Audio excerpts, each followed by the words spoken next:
killed by a shot in the head or a heavy blow to the skull.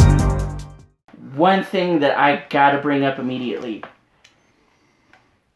When I went to look up the cast, I immediately got sidetracked for probably about a solid 20 minutes over the fact that somehow this movie has a higher audience rating from Rotten Tomatoes than even Citizen Kane.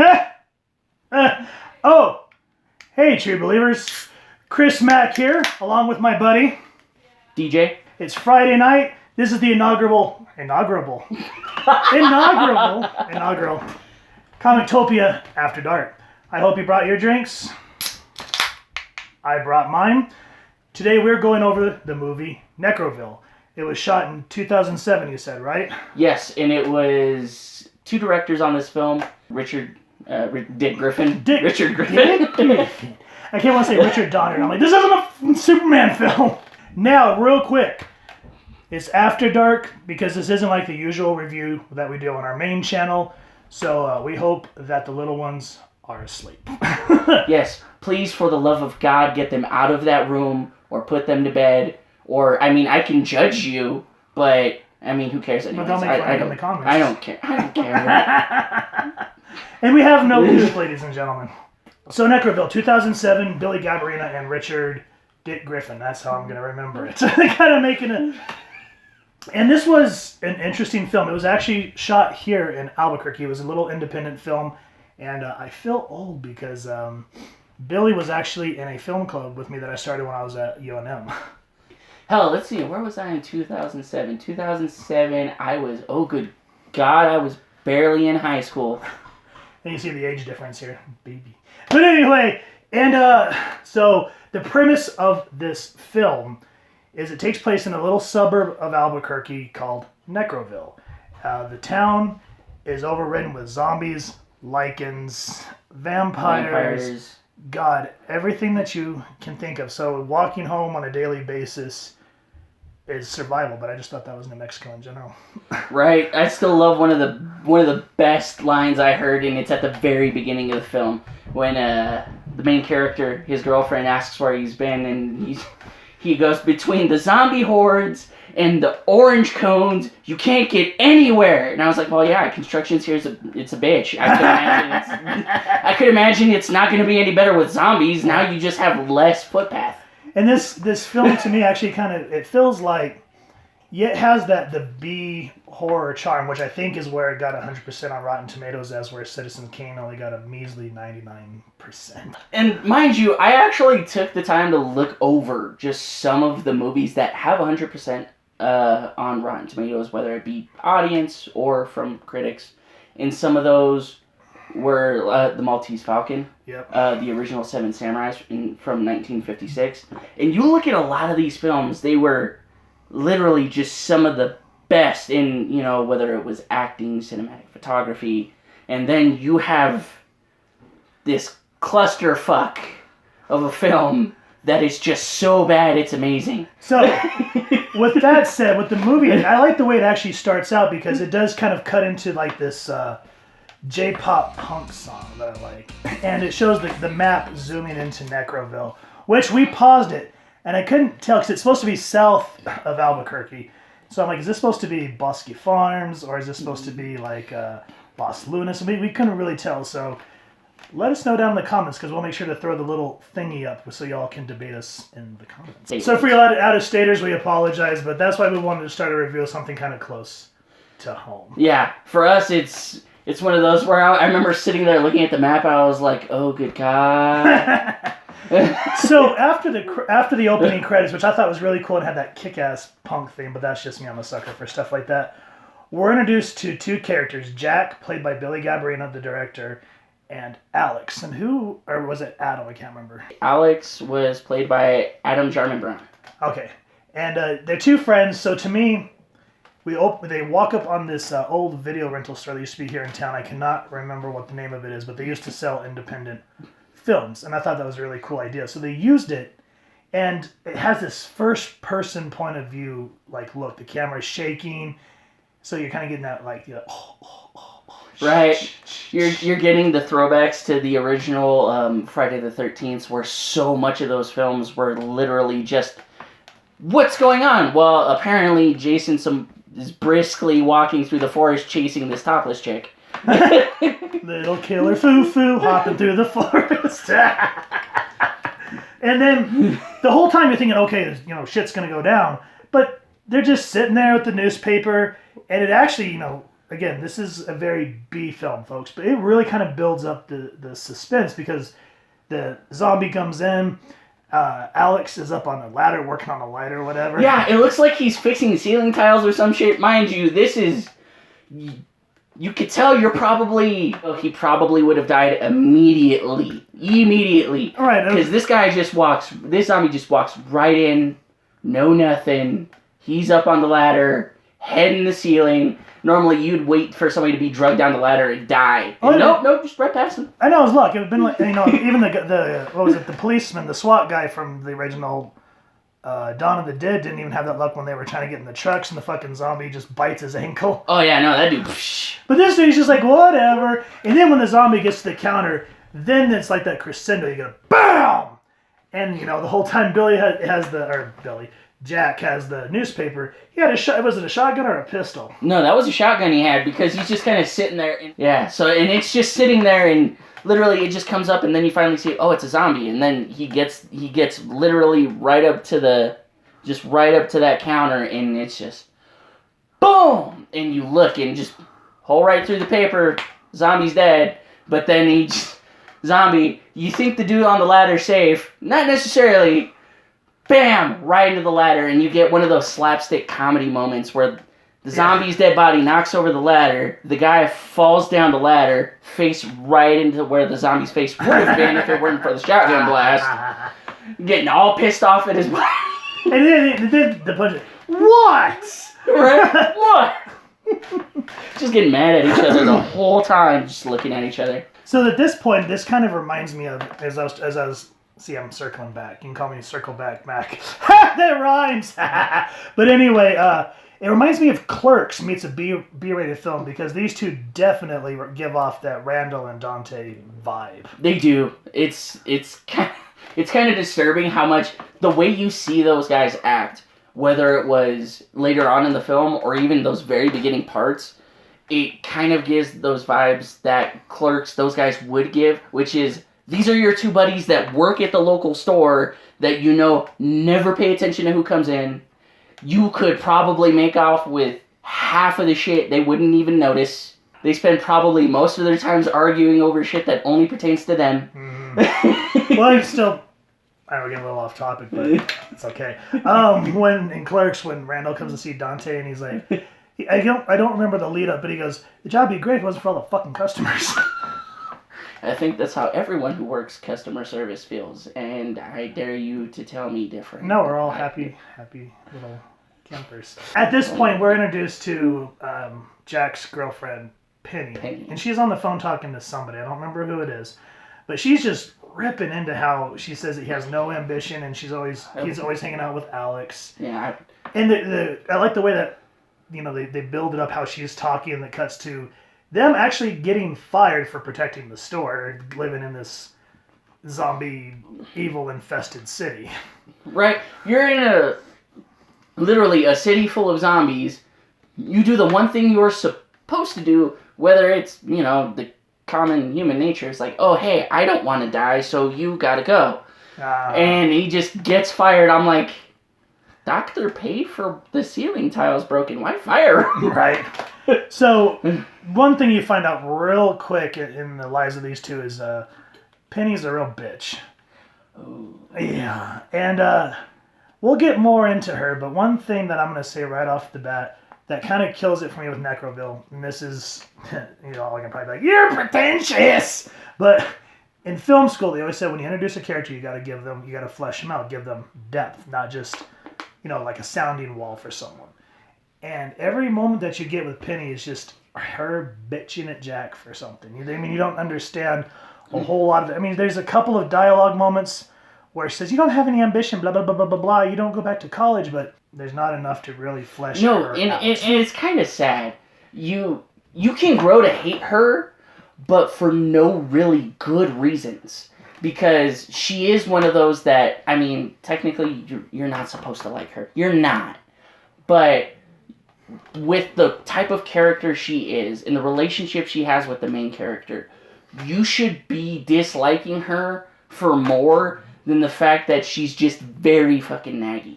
But thankfully we get a reprieve when they're walking home, and we get like this hobo guy, which if you're from here, you understand what we're talking about.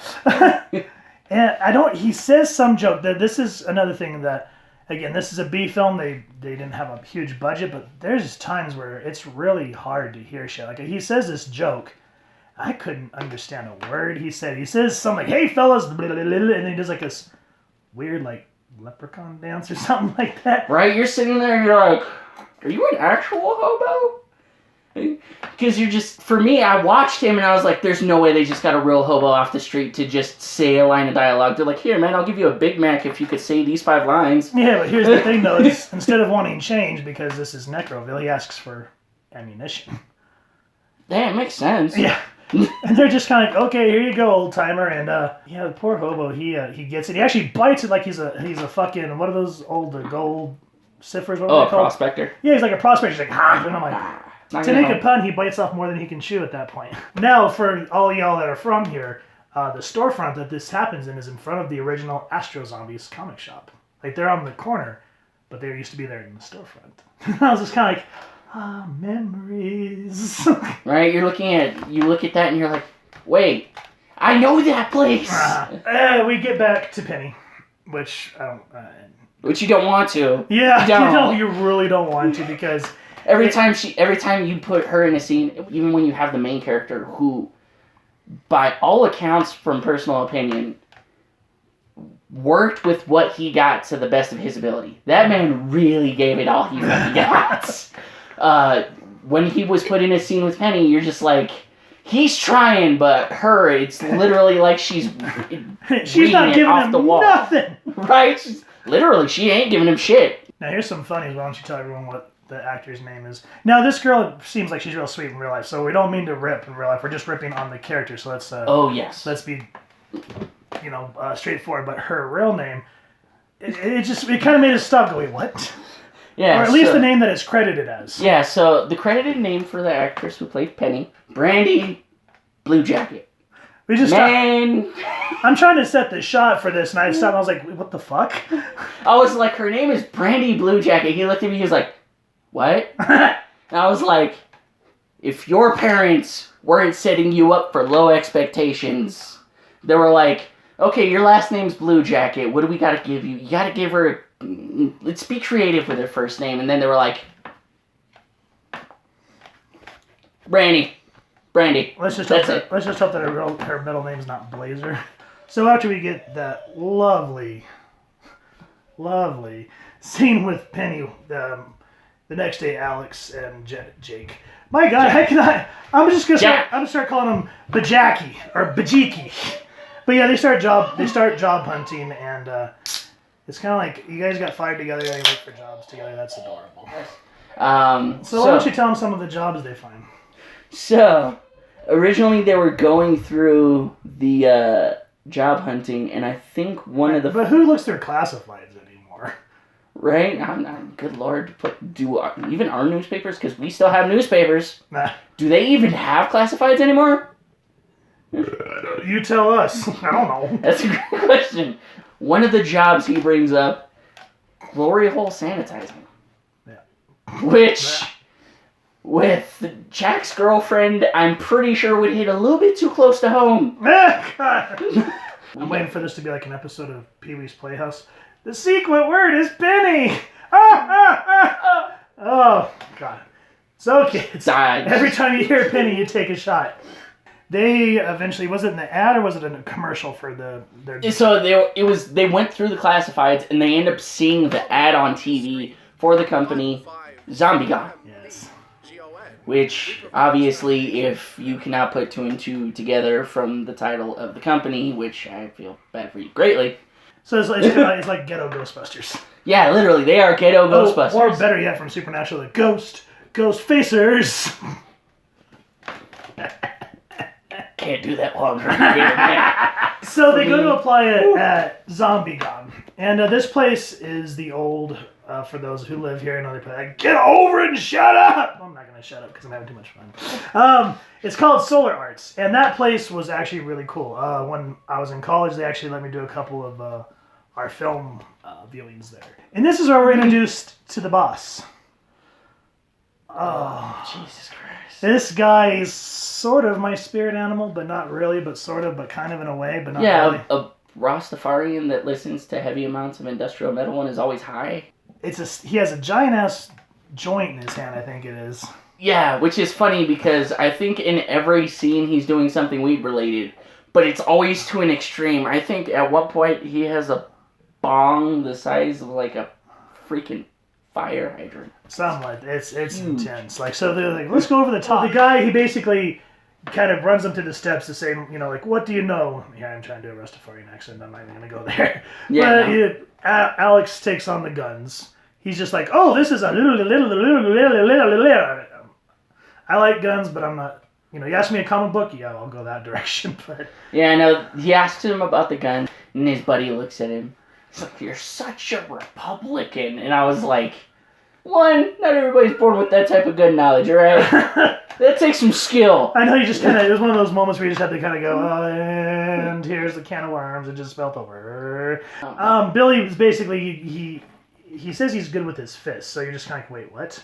And they take him. Yeah, it could be taken in so many wrong ways. I'd be like, with your girlfriend, I don't think we want to be talking about that out loud. That's a different story and a different type of movie. But she calls him Fisto. Shut up. He goes in and you see like this like typical like anime schoolgirl chick. Yeah. So, and you're just kind of I think this is starting to go the wrong direction. I was like, wait, did this switch midway movie? And then in the back of my head, I was like, 10-1, she's a vampire. I was thinking 10-1 that Alex is going to be sanitizing the hole. Yeah, but surprise, surprise, it's a vampire. And She's this a is vampire. still, thankfully, you know, I think pre-Twilight days. Like Blade and those movies where our vampires didn't sparkle and our vampires actually looked like something. We had ecstasy and strobe lights, you know. Yeah. Yeah. Or was he said, motherfucker's trying to skate uphill. I skate uphill. That's still one of the best lines I've ever heard. So he kicks the living shit out of her. And so, you know, the guy's like, you're hired. And he's basically saying that if you survive, you're hired. So they are now fully fledged members of Zombie Gun. At this point, the plot starts to thicken a little bit. You kind of see that Penny progressively gets sick of Jack because she finds out that he's working with Alex. Every time he gets on the phone in this movie, and he's like, you're such a fucking pussy, is what Alex tells him. And he's like, shut up, my girlfriend, punch. Right. The punching thing gets a little redundant because it happens. It's the moment he says something about Penny, he's gonna get punched. You know what's gonna happen. I know what's gonna happen. They obviously know what's gonna happen. So they get through it, and I think the first job was the demon dog, wasn't it? Yeah, the demon dog, and then the old lady going, ah! Yeah. Ah! For the first half of it, she's actually hitting Jack. Just kill it! He's like, and it's just like full freaking on, man. That was funny. Oh, man. Anyway, I can't remember if we read that was his mom or like a relative. I can't remember. If you guys know, for those that are from here or were on the film, let us know because I can't remember. After the first one, they actually have some funny jobs. So you have the zombies. It's a bondage club. It's bondage club. You have to go downstairs to this thing and you're waiting for fucking Zed to be there saying, bring out the gun. Right. The character, the guy's like trying to talk to him and explain the situation in full on zipped up leather mask. And it's a little uncomfortable, especially when he unzips it and he's like, Yeah, no, it gets awkward. And, you know, and mind you, this whole time, he has to work with his best friend, but then he'll have his old lady calling him at random, and he has to hide the fact that he's working with his best friend. Because she hates him. Yes. And she blames him for him not reaching his potential. Yes, and it's kind of like, well, because every time, like, once he starts working for Zombie Gun, you know, he comes home covered in blood, and she's like, where's my cigarettes? Where's lunch? I'm hungry. And he's like, I left you money. And he's like, and she said, oh yeah, I went to the store and bought the new goth CD or whatever it was. Yes, Good Lord, this woman. So at this point, this is where we find out that this was a vampire coven, essentially, I think is what it was. Or was it? No, this was later.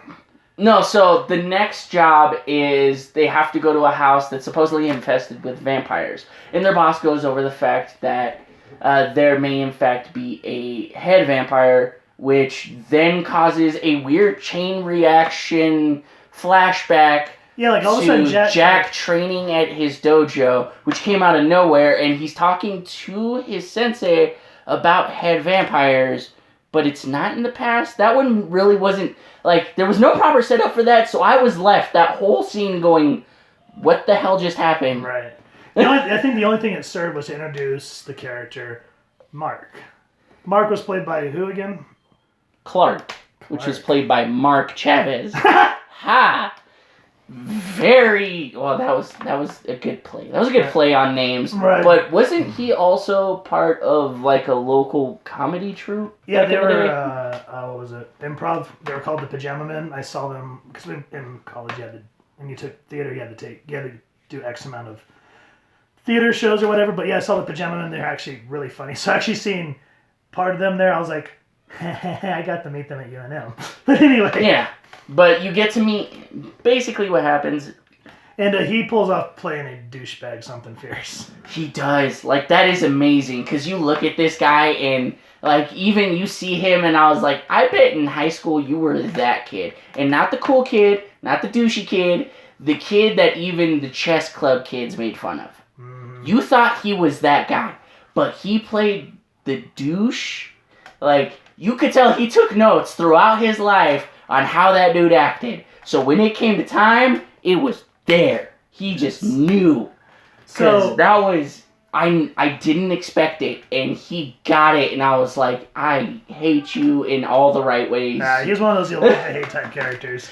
So, long story short, this infestation, they find out about the master vampire. The way that they kind of push the plot is Mark. Clark. Names are going everywhere. I'm just going to call him Clamark or something like that, or Chlamydia.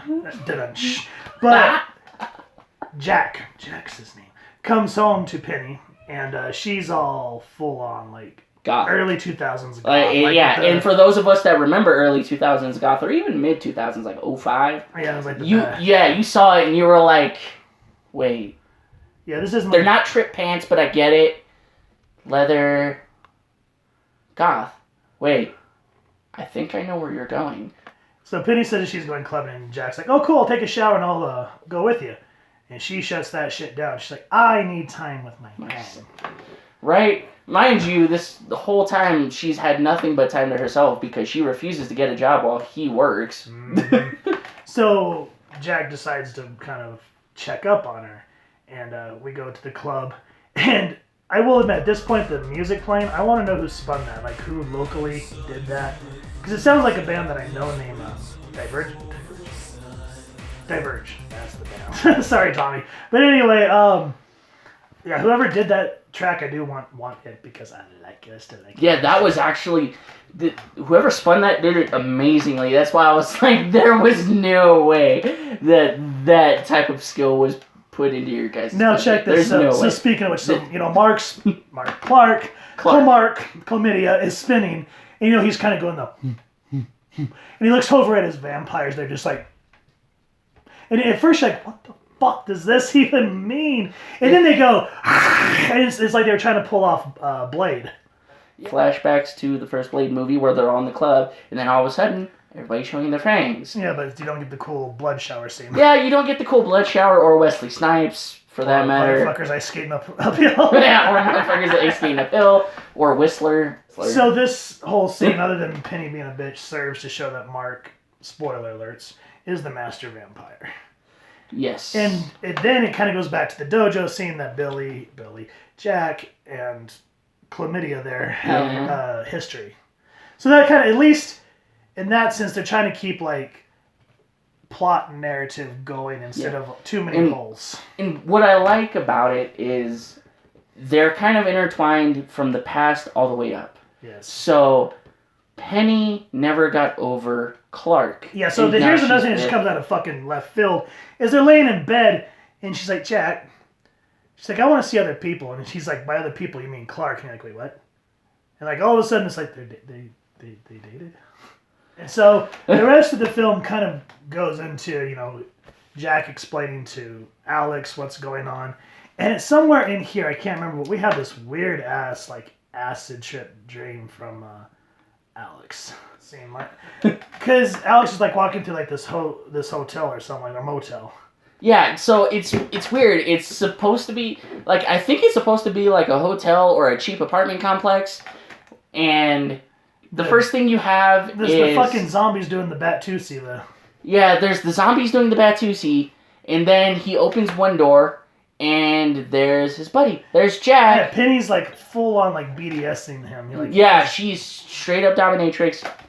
Foot on his back. Making him drink water from a dog bowl, and he's like, oh, it's not that bad, which, for the throwback reference for earlier in the movie, you will always see that dude drinking holy water.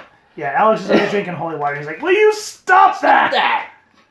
And it's weird, especially like when all of a sudden the clown knows and he's like, boing. There's a lot of comedic moments like that, and you're just kind of like, wait, were they writing that high or? Yeah, you're like, okay, were they high when making this, or they were just like, you know what, no, because I know the only people who are going to be watching this are either going to be drunk or high out of their mind. The other thing was in, of course, the earlier parts of the movie when they first get the job, sorority row.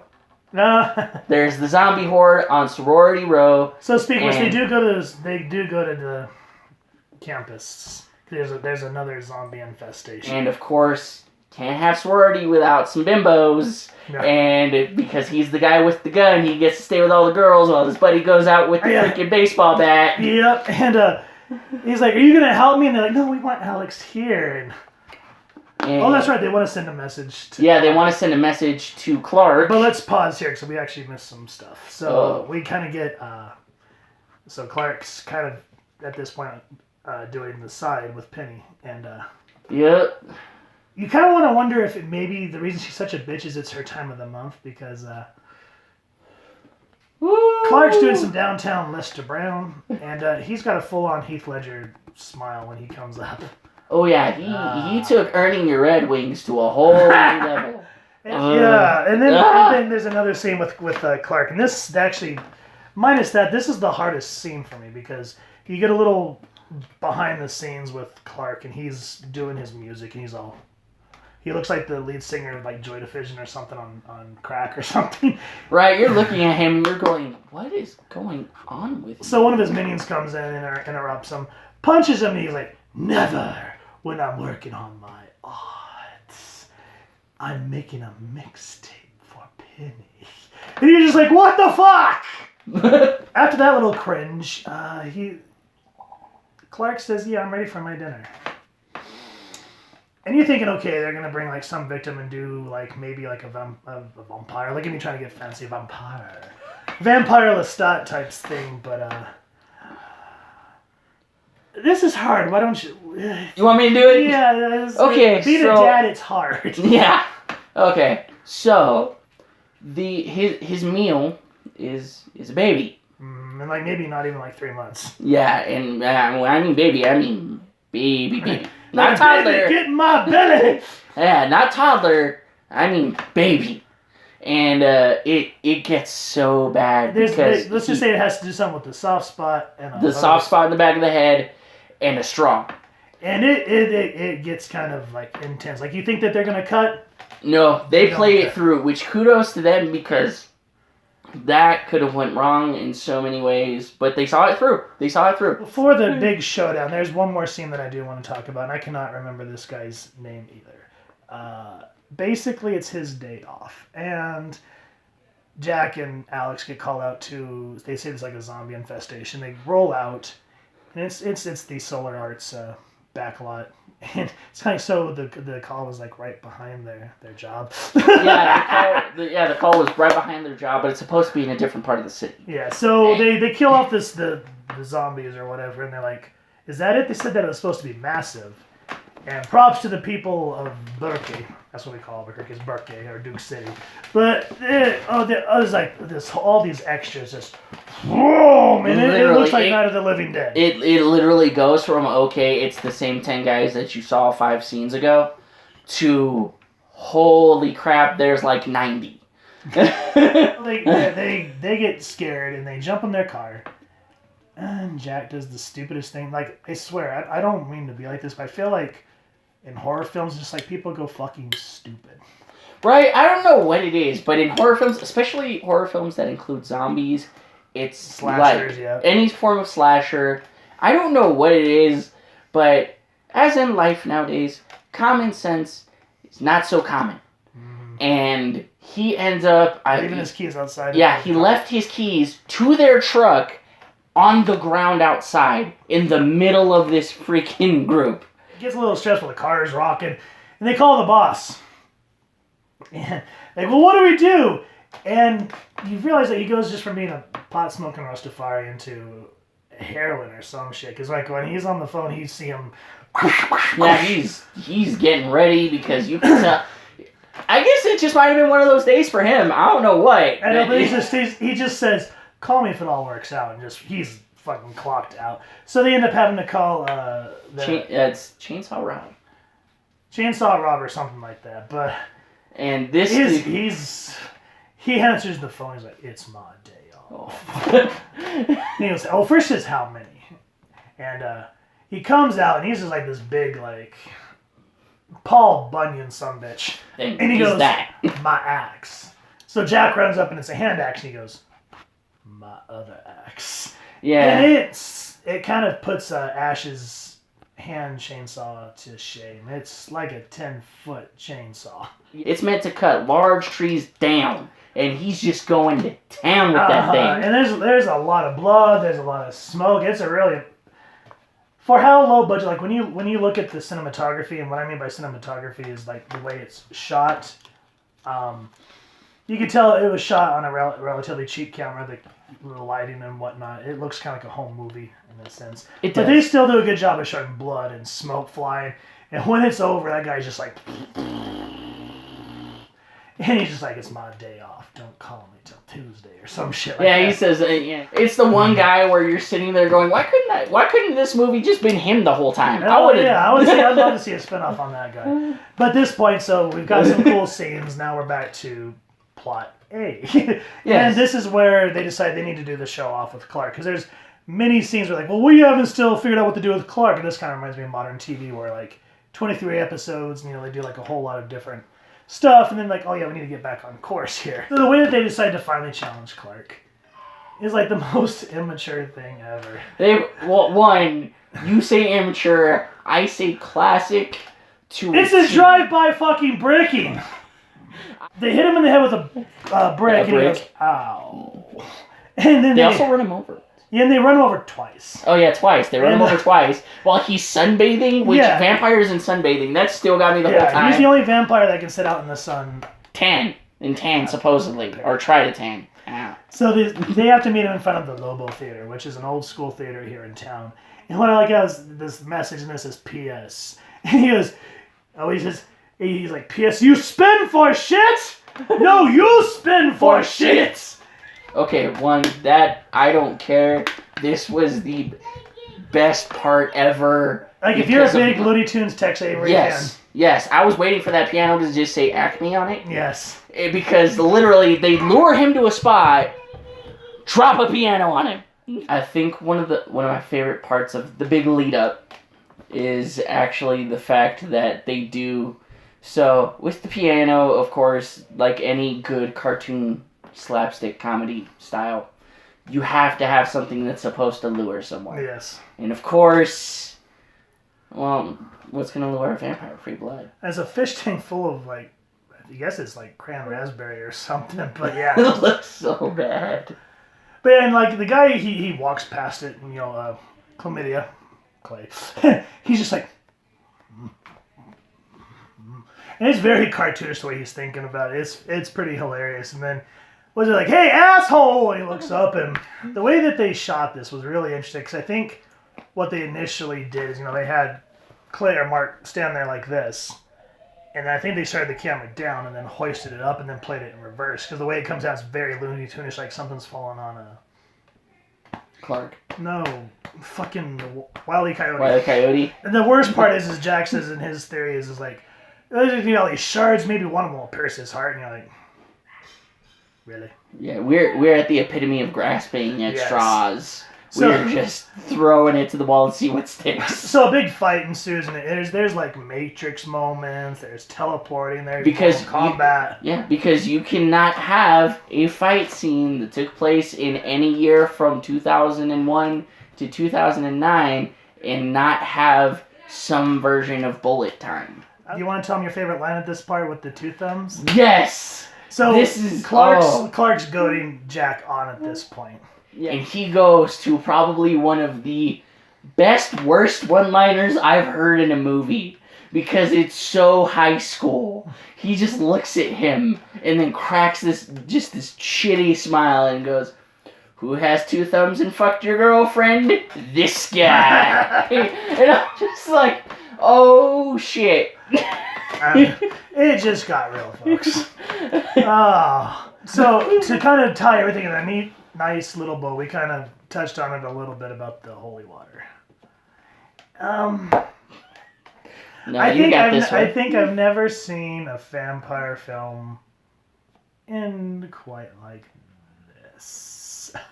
You hear zipper unzipping. You hear water trickling. If you don't know what I'm talking about, you're going to have to see the film. So, yeah, the special effects at this point, this is what we call the mise en scène. The mise en scène, because a lot of people get these terms, like when they say cinematography, they get it wrong. Because when they say cinematography, they'll just say the way it's shot, but you forget when you say the mise en scène, which is everything in front of the camera, the set, the lighting, the costume design.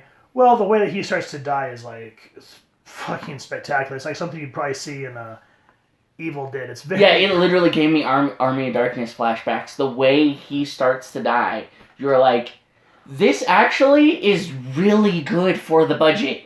Like, this, you would see this happening to someone who tried to fight Ash. Yes. It's funny, and I'm confused, but fuck it, I'm good. Speaking of being happy and semi-confused, Penny does get her comeuppance. How? You will find out. It's kind of interesting, and it makes you, the way that it ends, it makes you wonder, what's up, Jack? What the fuck?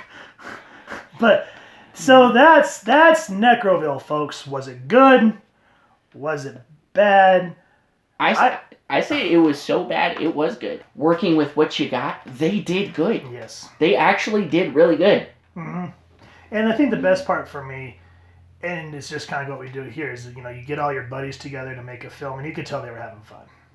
And that there's times where you'll see a movie and you can kind of tell that there's like no chemistry between the main leads or the comedy relief or whatever. You can see that these people were having a blast. Well, what we saw is at least it won an award at the Santa Fe Film Festival. So yes, it did. It actually did win an award at the Santa Fe Film Festival. So good on you for that.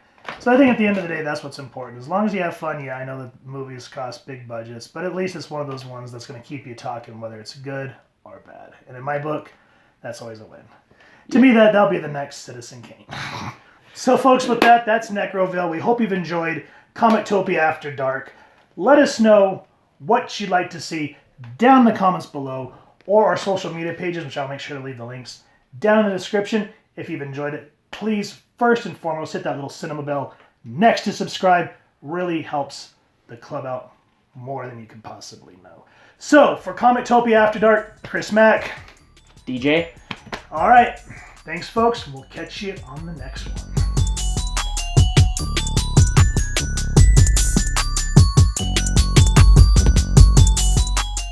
Brandy Blue Jacket was the one that played Penny the girlfriend. Brandy Blue Jacket? That's her name? Yes, that is the name.